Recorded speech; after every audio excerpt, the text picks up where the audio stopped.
Tally prime की इस video series के आज के अध्याय में हम आपको बताएंगे अकाउंट क्या है और ये अकाउंट्स कितने प्रकार के होते हैं। जैसा कि हमने आपको पिछली वीडियो में बताया था कि डबल एंट्री सिस्टम में प्रत्येक लेन देन दो खातों को प्रभावित करता है, साथ ही अकाउंट की परिभाषा भी बताई थी। पर अकाउंट्स के प्रकार समझने के पहले हमें ऐसा लगता है कि अकाउंट की परिभाषा आपको यहाँ पर एक बार फिर से बता दें। तो पहले हम ये समझते हैं कि खाता क्या होता है। जब किसी व्यक्ति विशेष वस्तु, सेवा या आय व्यय इत्यादि से संबंधित समस्त लेन देन एक निश्चित स्थान पर तिथिवार और नियमानुसार रखे जाते हैं तो उसे उसका खाता यानी अकाउंट कहते हैं।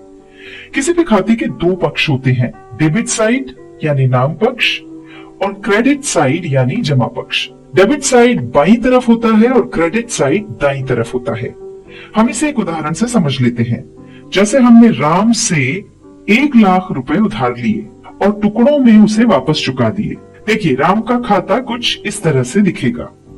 यहाँ पर आप देख सकते हैं, जब हमें राम से रुपए प्राप्त हुए हैं तो हमने उन्हें क्रेडिट साइड में लिखा है और जब हमने राम को रुपए वापस किए हैं तो उन्हें डेबिट साइड में लिखा है। खाते तीन प्रकार के होते हैं। व्यक्तिगत खाते यानी पर्सनल अकाउंट्स। व्यक्ति, संस्था या उनके प्रतिनिधि से संबंधित खातों को व्यक्तिगत खाते कहते हैं। इन्हें तीन श्रेणियों में बांटा गया है। पहला है प्राकृतिक या स्वाभाविक खाते यानी नेचुरल पर्सनल अकाउंट्स।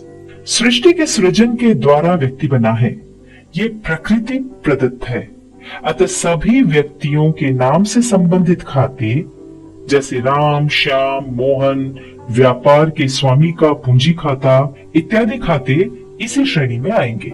दूसरा है कृत्रिम खाते यानी आर्टिफिशियल पर्सनल अकाउंट्स।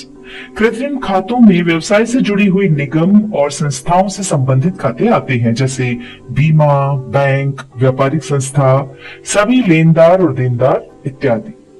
तीसरा है प्रतिनिधित्व खाते, रिप्रेजेंटेटिव पर्सनल अकाउंट्स।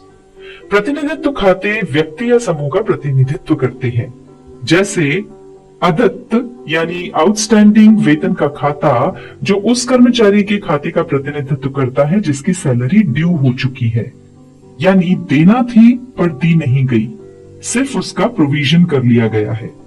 ये तो हमने बात की पर्सनल अकाउंट्स की। अब हम देखते हैं दूसरी प्रकार के खाते जिनको हम कहते हैं रियल अकाउंट्स यानी वास्तविक खाते। ऐसे खाते जो अधिकार और संपत्ति से संबंधित होते हैं वास्तविक खाते कहलाते हैं। इन्हें दो श्रेणियों में बांटा गया है। मूर्त खाते यानी टेंजिबल रियल अकाउंट्स।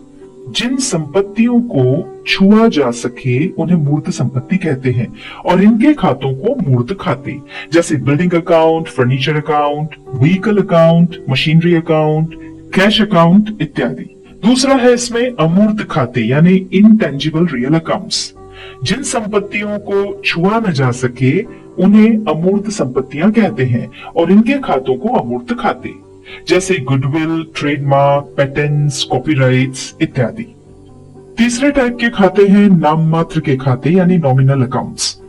ऐसे खाते जो इनकम, एक्सपेंसेस, प्रॉफिट और लॉस से संबंधित होते हैं नॉमिनल अकाउंट्स कहलाते हैं, जैसे कि purchase account, sales account, interest account, discount allow, discount receive, salary account, depreciation account, advertisement expenses, insurance account इत्यादि।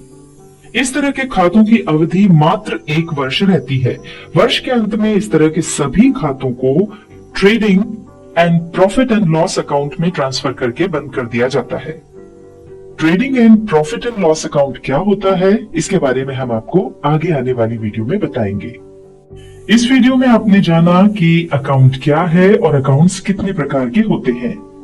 अगली वीडियो में हम बताएंगे कि गोल्डन रूल्स ऑफ अकाउंटिंग क्या हैं